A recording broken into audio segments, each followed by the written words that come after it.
I am Madison Timmons. I'm Chris Soucy. And we're paranormal specialists who live in the most haunted city on earth, Savannah, Georgia. Every day is Halloween in our line of work, so join us as we spin true tales of haunts, murders, and disturbing Savannah history.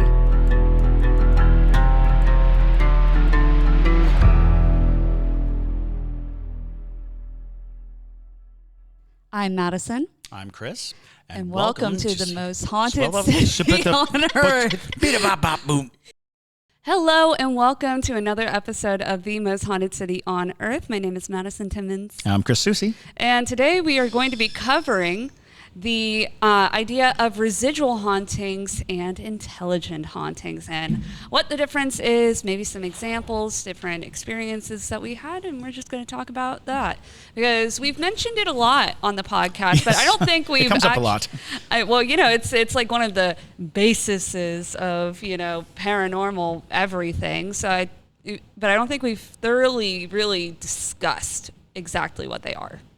So what is let's talk about residual hauntings first. What is a residual haunting and what are a few examples? So residual hauntings, how I like to explain them is, because I like analogies, where a residual haunting is like when a snake sheds its skin. The snake is not there, but the skin is, and you're just seeing the skin. You knew the snake was there at some point, but you don't have that contact with it. So basically, you're just seeing something left behind by someone who was alive. Sometimes, it's a traumatic incident. Sometimes it's just something they did repetitively. Sometimes it's just general routines, and that can come in the forms of smells. They can come in the forms of apparitions. Like you can get spirits that are, aren't able to like move things, and they don't have any kind of motive to go about things, but they're just in a loop almost. Yeah, absolutely. I always use a tape recorder as my analogy, which is you record something on the tape, and then under the right circumstances, somebody's pressing play, when the environment is the same. That's why so many ghost stories are, it happened at exactly this time at night, or it happened on this date, or it was a dark and stormy night. They're suggesting that the environment has to be the same in order for the recording to play. It is a recording of an event of somebody's life, and it does not have to necessarily be traumatic. However, traumatic events are big spikes in the existence of a person, and that can be recorded more readily by the environment. And as long as the environment stays relatively the same, you will get the fact that these four walls witnessed it, the fact that the area was there when it occurred. So I have a residual haunting story. Ooh, that cool. was one of my favorite ghost stories to tell, because it asks a lot of questions and answers a lot of questions at the same time. When I first moved to Savannah, Georgia, I door-to-doored it. I would go to people's houses, knock on the door, and just simply ask, do you have any ghost stories? Do you know of any paranormal events? Is there something in your house that you would consider to be a paranormal encounter? Nowadays, that gets you shot. Well, it's not the same. People were really open. People were like, "Don't steal my packages." And most people, most people would be like, "Oh yeah, I've got a ghost story." And good times. And they would tell me these very brief and very small experiences that they had, which inevitably don't become ghost stories. It's like you felt a presence or you saw something out of the corner of your eye. Not necessarily a story per se, but there was one house on the corner of Jones and Drayton. And I knocked on the door, and the guy who answered the door, I swear I thought he was going to a costume party, because he was wearing a metallic gold vest and a bow tie, a little thin bow tie.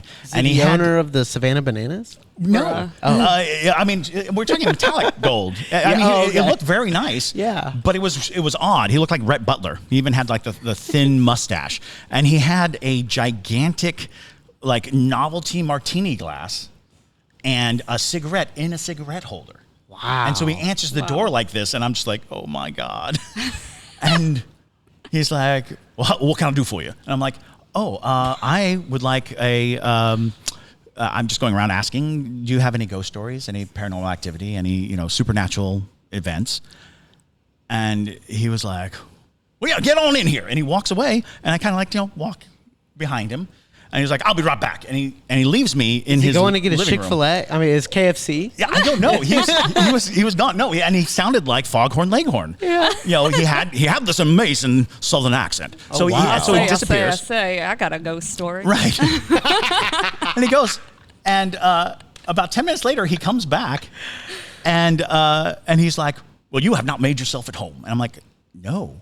I have not. And he's like, well, have a seat. So we sit down in the living room, and then he proceeds to tell me all of these very rumor-filled gossip stories about his neighbors.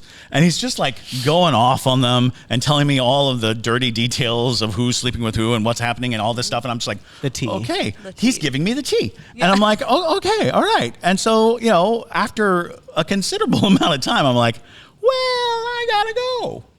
And he's like, oh, wait, I thought you wanted to hear a ghost story. I was like, well, yeah. He said, well, okay, wait right here. I'll show you my ghost story. And he disappears. And it's just ringing in my head what he said. I'm going to show you my ghost story. And I'm just like, what is he doing? And so I'm thinking he's in the next room, getting an axe and sharpening it. He's just going to come back out. And I'm like, I can make it to the door if he comes out. How hard would it be to roll to the door and get out? But he comes back and he's got a picture in a frame, a photograph, and he hands it to me. I'm looking at it, and it is a picture of him standing next to a bed, and sitting on the bed is a little boy, and it's this little cramped room. And I'm looking at it, and I'm like, okay. And I've seen ghost photography all my life. And you're looking at specs, or you're looking at, what looks like a double negative. You're looking for all this stuff. I don't see anything in this picture that is telling me or screaming at me that there's a ghost. And I was like, what am I supposed to see here? He's like, well, that boy wasn't in the room when the picture was taken. I'm like, excuse me? The boy was solid. It was a solid picture of a boy sitting on a bed. I'm like, where is this? And he's like, well, that's my childhood home. That's my own bedroom. I'm like, oh, okay. Do you recognize this boy? He's like, oh, I know that boy very well. He goes over to his bookcase and pulls out this old black leather photo album, starts flipping through the pages. And he comes to this old black and white picture, in the 50s, and he puts it down and he taps on it. And he's like, look. And it's the boy. And I'm looking at the picture in my hand. I'm looking at the picture in the photo album. I'm like, oh gosh, is this your brother? Did your brother die when he was a child? He's like, no, that's me. How do you like that? I managed to haunt myself. And I was like, bruh, what? How? Why? What? He was like, oh yeah, I was visiting my own home right before my mother sold it. And this picture was taken in my old bedroom, and it came right out. I was like, how do you think this happened? He's like, well, I just imagine that house had old memories. And when I showed up, it just wanted to show off the memory. And that was my favorite explanation of a residual haunting ever. I love that. Places have I love that memories. Too. That's awesome. And that the place wants to share its memories. Mm-hmm. Given the opportunity, you can share your memory. And that always led me to that notion that you don't have to be dead to haunt a place. Absolutely. That a place that you had high emotional context, where you had this high emotional investment, you can still be there in energy, in impression. The place recorded your existence and will play it back under the right circumstances. So if you're not careful, you might just run into the ghost of you. Ooh, all right. And for those of you who do not know who Rhett Butler is, neither do I. All right. He's Clark Gable's character from Gone with the Wind. Yes. He is the quintessential Southern gentleman. Did you not watch Gone with the Wind? No. Bad Savannian. Bad Savannah. Bad. Yes. All right. Well, so before we start talking about intelligent hauntings, which is, I know it's the meat and potatoes, it's the fun stuff. What are some really well-known examples of residual hauntings? Well, at least in Savannah, a lot of times the residual hauntings people pick up on happen in parlors in the houses. It's always in a parlor because, well, it's true. Well, parlors were where they held their parties. Their gatherings, yeah, absolutely. And usually a lot of the houses in Savannah have, basically they have doors that section off the double parlors so that there would be a men's half and a women's half. And every single parlor I've ever been in this city that's a historic mansion of sorts, they always say on the men's half it smells like cigar smoke and whiskey or scotch. People report hearing that because that's what the men did. They would smoke their cigars and they would talk business or politics or whatever.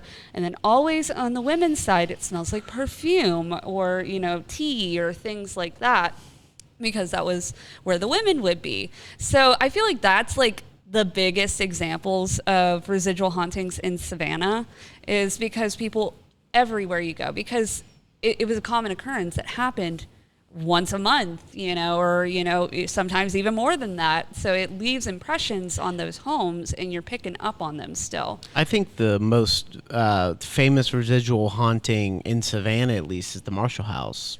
Rotten flesh, right? Well, the rotting flesh scent. Yeah, because smells.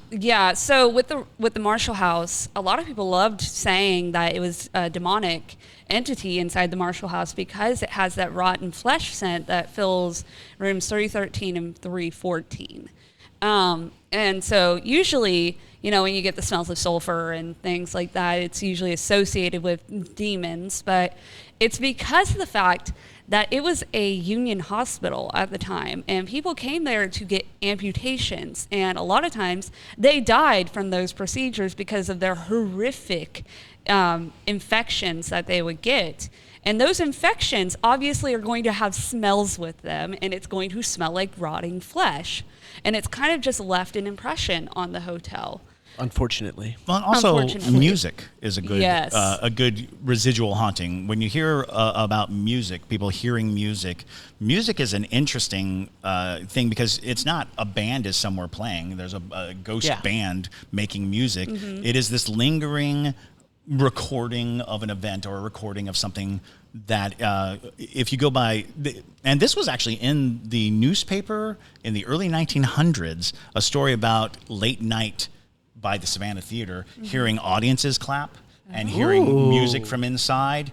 And to me, that sort of, the applause of somebody isn't an army of ghosts cheering. It is the memory of an audience cheering something on and hearing that music. I've definitely been in the Savannah Theater when I've heard music from nowhere, and it's like, okay, that seems to be just pervading the area. It's not a forceful entity. It's not, it doesn't really serve the purpose of anything other than saying there was music here and here it is. I oftentimes think of anytime, and this is mansions all over. We have it at the Kehoe House, all over, the mistress of the house descending the staircase. Oh, yes. A ghost on the staircase. I want to say the Lady in Brown is there. The Whitfield Library has one. There's the grand staircase of a house, and having the woman descend in a beautiful dress. Very common ghost, and I want to say that is purely residual in the sense that it is not attempting to communicate. Yeah. It is not attempting to infer anything. It is just a situation that occurred with enough frequency for the environment to say, this is what this purpose was. Mm-hmm. This was a grand moment. This was a big moment. And you get that a lot of places. You'll get if you ever go to an old mansion, old grand hotels and things like that. The stairwell was where you debuted people, where people came down in all their glory, and you'll oftentimes see ghosts at the top of the stairs or right in the middle of the stairs. They're in the Andrew Lowe house. That actually happens also, because a lot of times people would pick up on the lady descending the stairs because they'd feel her hoop skirt brush past them, but it always would follow with the smell of perfume, like a really floral scent of perfume. My favorite reaction to it, though, was this elderly woman I had on a tour, and we were going up the stairs to the second floor to talk about the different rooms up there, and the woman experienced that, and she was like, oh, I smelled the perfume. I was like, oh, what does it smell like? And she goes, cheap. And Oh my God. and I was like, that's the best. That is a solid answer, though. Cheap. I That's was so like, good, I man. loved it. Oh my gosh, it's my favorite reaction to a residual haunting I've ever experienced. But the biggest thing is that the residual haunting that you're talking about doesn't have a brain or Yeah. to be offended by that, right? Exactly. Okay, well then let's talk about, this is a great transition to what everyone wants to hear about, the intelligent hauntings. So tell us about what an intelligent haunting is and a few good either Savannah or worldly examples. What is an intelligent haunting? So, an intelligent haunting is something that it's a spirit that essentially is either choosing to stay on this side of the veil, or it sometimes isn't sure how to cross over, but regardless of the reasons why they're on this side, they're able to communicate with us. They're able to, move things. They're actively doing things outside. engaging. They're actively doing things that are outside of like what would just be a loop of sort of thing. So if you have a spirit that doesn't stick to a certain routine or is able to talk to you, you're talking to something that has a degree of intelligence. Not to say on the demonic side where they are learning things, but they have an area where they can recognize sort of things. Okay. So, if that makes sense. Yeah, and that's kind of the idea is that generally an intelligent haunt has a purpose. It is responsive, so it can speak back and forth. It has its own base of knowledge, so it can go through answering questions, giving you clues, context clues. It knows who it is on often occasions, and that gives you a good foundation. So, like a perfect example is in EVPs when you're doing electronic voice phenomenon and you're recording, and statements come through. There are two types of statements. There's a statement that is obviously residual in the sense that it does not refer or infer to the fact that it's a spirit. Oftentimes screams, for instance. A scream is more than likely a residual haunting, somebody being murdered and they're screaming and you hear the scream. But when somebody asks for something, can I get, like there was a chilling one early in the days of EVP, like being a media thing, was I can't find me stone. It was a child saying, "I can't find me stone." Yeah, it was a little British child. Can't find me stone, and it was suggesting that the tombstone had been moved. Oh. And the spirit could not find his tombstone, and Can't it was find him stone. You're right. It was sad. It was prescient, but more importantly, it was an event that happened after death. Oh. That the spirit was responding to, or being responsive to. So there's a lot of interesting things when you think of, is the spirit attempting to achieve something? Does it want something? That is where you get into the intelligent category. Yeah. Because if a spirit is just running through the motions, and worth noting that a residual haunting can be a tether to an intelligent haunt. Like if you pay enough attention to a residual haunting, you could break the residual haunting into an intelligent haunt by engaging it in such a fashion that the spirit is drawn back to the event. And then you're dealing with an intelligent haunt that was at one point a residual haunting. The fact that we tried to suggest that only residual haunts are residual hauntings and only intelligent haunts are intelligent haunting, that's, again, a large part of just what we don't understand. But there are plenty of occurrences where somebody is responding to an event that happens regularly, almost in a loop, and then start getting responses and start getting intelligent responses. There are two things that might be happening. One, you're talking to a different spirit. There's another spirit close by who's like, oh, I'll get in on this, and starts talking to you. Or by observing the residual haunting, you are sort of tugging on the the intelligent haunt, the intelligent ghost somewhere, and it is coming through because you are witnessing this moment that has been locked in time. So intelligent haunting is a tricky one because we had discussed on this podcast earlier that it's very hard to acknowledge that a human spirit, once it passes, has any ability to learn things, simply because our brain functions as our hard drive. And whatever was on the hard drive, ideally when we die, goes to the cloud. Yeah. And the only access to the cloud is through, your password. You have to access it. But nothing new is getting into that drive. Nothing new is getting onto the cloud under your account. But that suggests that because we're alive and because our brains function, we can serve as a hard drive for spirits who are a little more forceful and who do want to grow and expand and be on this plane. So there is a lot of parasitic relationships with spirits, and that does not make them demonic. It just makes them opportunistic. Sure. But I do believe that when a human spirit loses sight of its humanity and it is only interested in the forward advancement of its current state, it can very well be demonic. I think that humans can be promoted to demon through lack of empathy, sympathy, through lack of humanity, their desire to have more than we are intended to have makes them dangerous. Like Bloody Mackenzie. Yes, like Bloody Mackenzie. Bloody Mackenzie is a great example of a human being that became a spirit.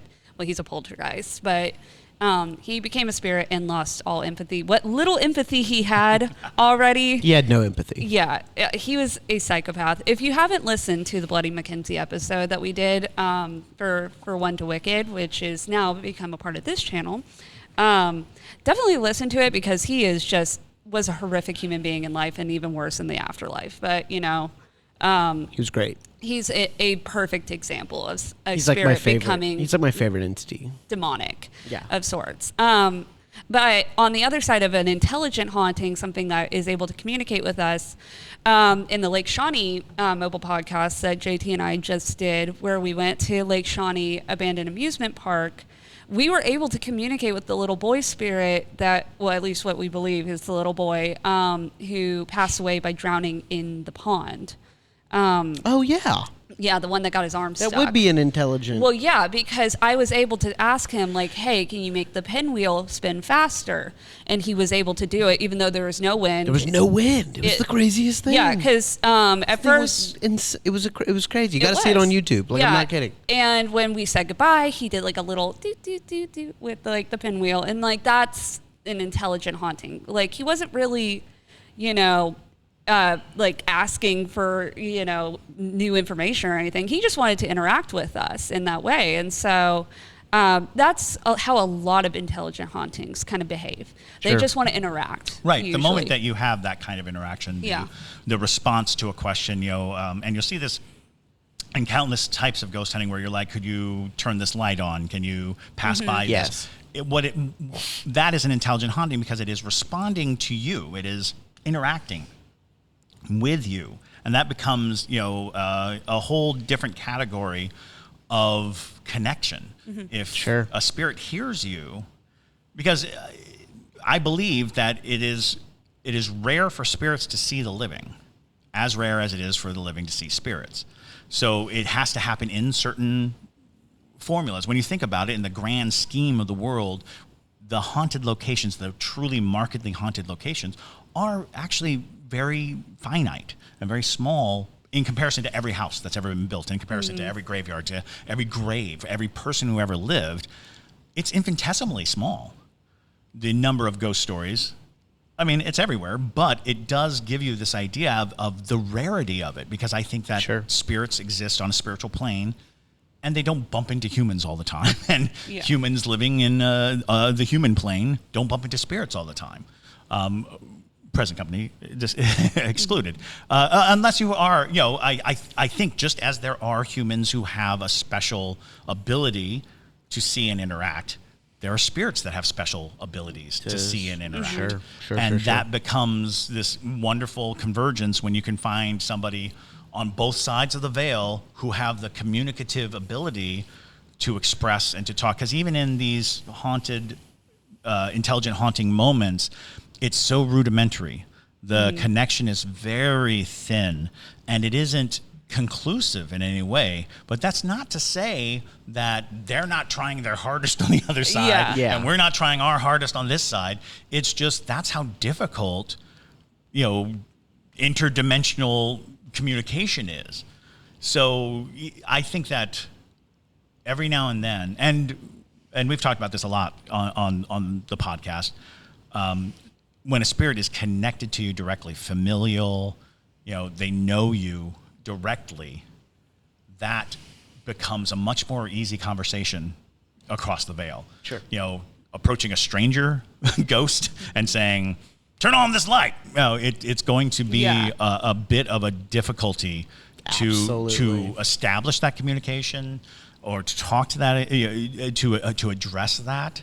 And in many cases, and this is more for people who can see and can communicate with ghosts, because that is a different, I don't have any personal experience with that. So it creates this interesting puzzle, which is when ghosts are, we use the word trapped a lot, but when ghosts are in a vicinity that they cannot seem to leave, where is the... Because you see it all the time. People are like, well, help them cross. Show them to the light. Just show them to the light. And it's like, oh, that's easy. Yeah, sure. Let's just show them to the light. But the question remains, what is their existence outside of the times that they see you? What are they doing? Because they are obviously intelligent. I think of Jim a lot in that essence, because he's obviously intelligent. He obviously has something to communicate. But he's not always around people who can see him or will recognize him. What is that day-to-day existence like? Is it just a blur? Sure. Yeah, I mean, personally, I don't see Jim often.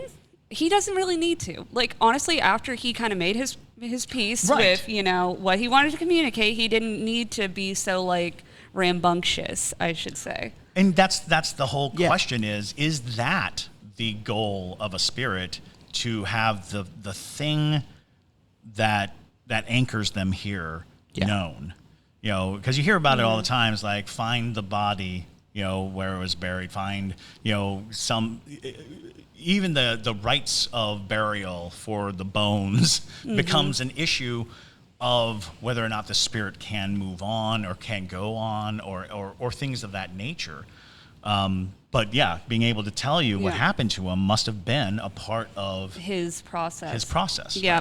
Now, are demons considered intelligent hauntings? They're their own entity. They really are, because they're intelligent to a certain degree. But when we talk about intelligent hauntings, it's usually in reference to somebody who has passed, and the spirit is still here. Demons, like any kind of entity in that realm, was never alive. They were never in a human form. So they're intelligent in a totally different sense, because they're able to learn. They're able to learn your name. They're able to know what frightens you. What frightens you, what's going to manipulate you. That's their way of being. But with an intelligent haunting, they can't really do that. Right. Sure. So they're interacting on their own terms. One of the scariest things about demons, I got into a long conversation with a friend about this, and his notion still kind of strikes me, is that, and he was Christian, so his concept of demons was Christian. Fallen angels was his thing, and his entire concept revolved around this idea that in the beginning, before mankind, before anything else, before there was light, God had angels. And God shared the plan. There was a plan. And he was like, this is the plan. And the angel said, it's good. And so there was this, general knowledge of the course of everything. And then when Lucifer fell, he took a third of the host and they became demons. They did not lose that knowledge. Mm-hmm. They saw the plan. They know what's coming. They know what the path of existence is. Gotcha. And their knowledge of what comes next is the most dangerous asset they have because it is what they offer us. They tell us and offer us a future. They talk about what comes next. And so if ever a spirit is trying to coax you with, you're going to be famous, or you're going to do this, something forward, that's a knowledge that is not for us. Mm-hmm. You know, even in our being alive, being able to see through time is a tricky thing, because even prophetic souls are being divinely, gifted that vision for a reason. Yeah. The idea of prophecy or being a prophet is to help the path that we're supposed to be on. If something's offering you that, the danger is what they want to exchange. Yeah. So that notion that demons come from a place of deep knowledge, but no empathy, no sympathy, no human traits, just the knowledge and the desire to corrupt us or to be corruptible. Because Cause chaos. Ideally, a demon does not want to kill you. Killing you is not the goal. Corrupting you is, and corrupting those around you. Getting more people to turn away from whatever. And that's, it can be God. You turn away from God, but also turn away from the path you were meant to be on. Yeah, it wants you to suffer, and you can't suffer if you're dead. Right. Yeah. The construct of hell even is such a clouded issue. There's so many bizarre back and forths about whether hell isn't earth, and we are going through the trials and the joys, heaven and hell in our lifetime, the highs and the lows, to become more pristine spirits at the end. So a demon doesn't want us to reach that, ideally. Yeah. Our potential, our full potential. So what would be the most famous example of either type of haunting? What's the most famous example of an intelligent haunting? What's the most famous example of a residual haunting? Well, for the residual haunting, I would say most people know about how in the Amityville horror case, which if you should watch that episode of From One to Wicked also, because it's only on Patreon. Oh, you need to join Patreon then, because basically we talked about that we think that the family had monetary gain to make up stories and paranormal experiences to do things that they needed to get done. But they did say how the father would wake up at the exact time that the DeFeo family all were killed, which happens a lot. And I think that was one of the biggest examples of a residual haunting that really stuck with people. The idea of waking up at 3 a.m. on the dot, and that's the witching hour or whatever. Yeah, that's my mom wakes up at 5:05 a.m. January 26 every single year because that's when I was born. Yeah. So that's a residual haunting, right? Yeah, basically. So I haunt my mother. Absolutely. Sorry, Mom. Yeah, you haunt your mother and you haunt your Mimi's house. Yeah. You're just a big old ghost. I'm just a big old ghost. Poke him. Make sure he's here. Huh? You here? Oh. I was But and then intelligent hauntings, I'm trying to think of one in specific ghosts that everybody knows about, because in Savannah, Bloody Mary? Bloody Mary's kind of idea. a tall tale of sorts in folklore, but in Savannah, it's Alice Riley is what people would consider the most famous intelligent haunting. because I'd agree with that. people interact with her. She has a certain goal of being here. You know, she wants to reconnect with her son. Where all the ghost tours start. Well, yeah. Well, because she is so fueled by us talking about her. absolutely. She's running around right square, like right now. She's just like booking it. She's doing laps. Well, the fact that Yeah. the fact that she's on a quest, Yes. probably the quest of the last moments of her life. The last moments of her life, she was probably fueled with the sorrow and the despair of losing her child, and that the ghost appears looking for child is just, that does suggest more intelligent haunt than anything else. And when you really break down like the stories of famous ghosts, a lot of them are residual hauntings, even in their most classic sense. Like the Headless Horseman, which is an entirely fictitious story, not devoid of its roots, but Washington Irving constructed the story. But the story is about a headless horseman who rides through. There are two interesting things about a headless horseman. One, he rides a path, a very specific path, which suggests residual. Two, he's headless, which means it's post-death. He had already lost his head, so why is he riding without his head? If he were a residual haunting, he should have his head. But the fact that he only does this one stretch of road suggests that it's residual. It's an interesting dynamic because when you think about it, Washington Irving, 100+ years ago, even longer than that, wrote these stories based on the stories that people tell, the stories that people gathered and told. So he was typifying the kind of ghost story you hear, which is, along this path, you will see the ghost. The lady in white is walking along the sides of roads, and you always pass her, but you can't interact with her. But the fact that she's always walking the same stretch of road is the residual aspect. But if you stop to interact with her, it becomes an intelligent haunt. Sure. So these are, there is a line to be blurred between the two.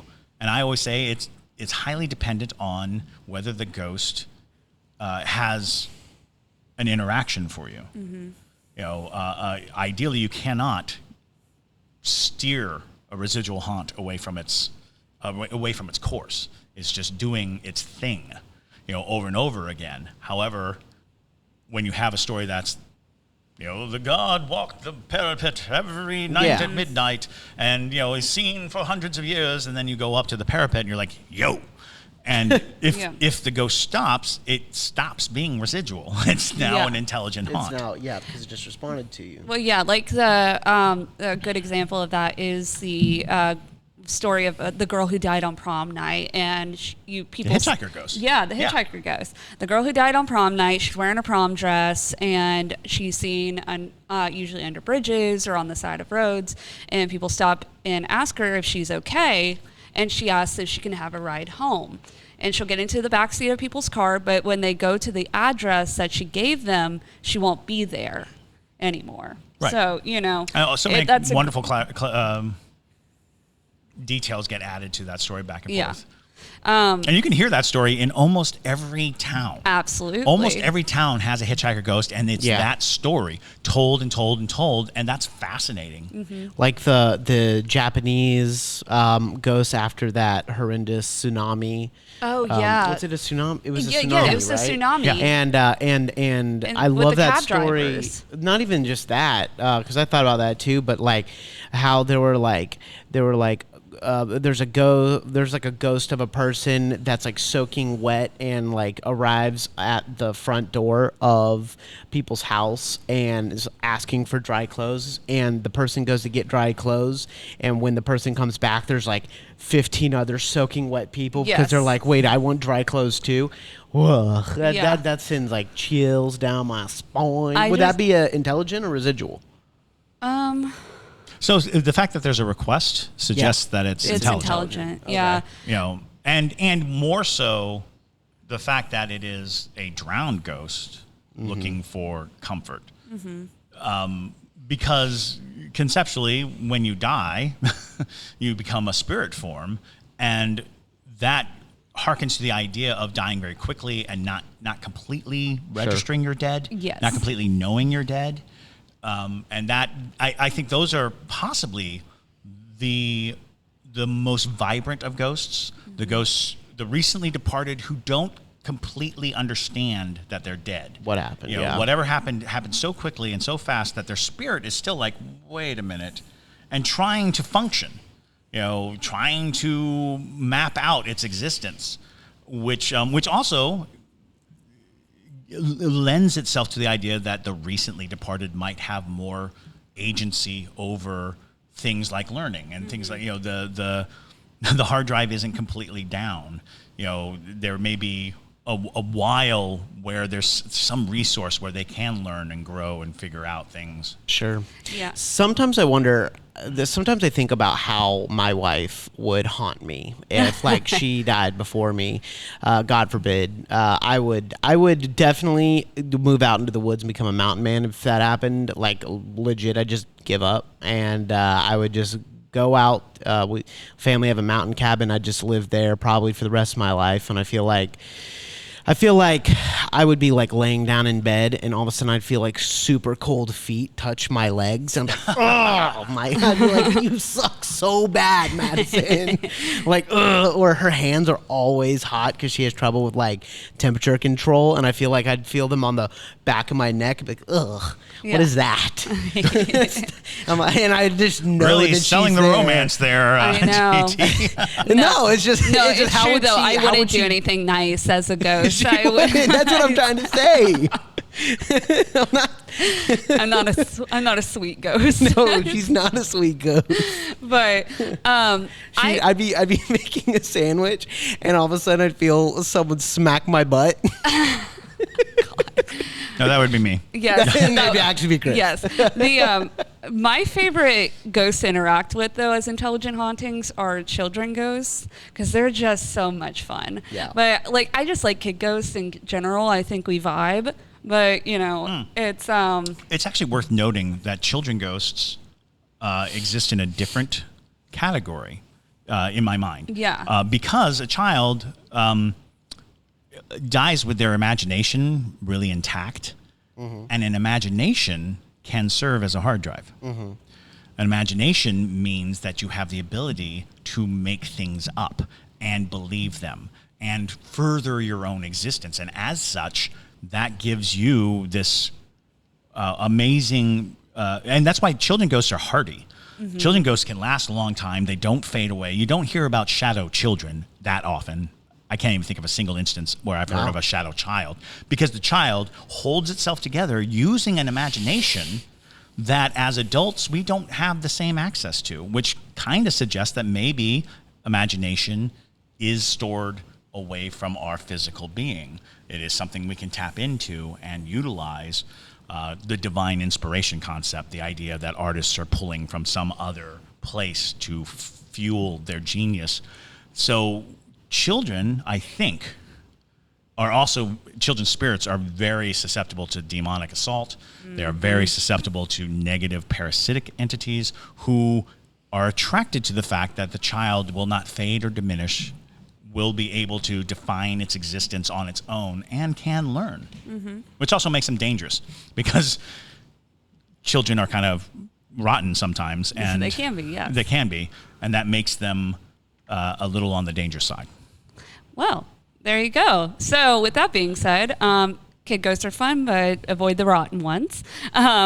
But we're going to go ahead and wrap things up. So this has been a great episode. We always like talking about the paranormal theories of things. And also, hopefully you guys learned a little bit about different types of entities from this. So if you don't already, follow us on TikTok at the Savannah Underground. Also, if you want to become a patron and join the Para Junkie fam, then you can find us at patreon.com/Savannah Underground. But with that, my name is Madison Timmons. I'm Chris Soucy. And stay spooky, y'all.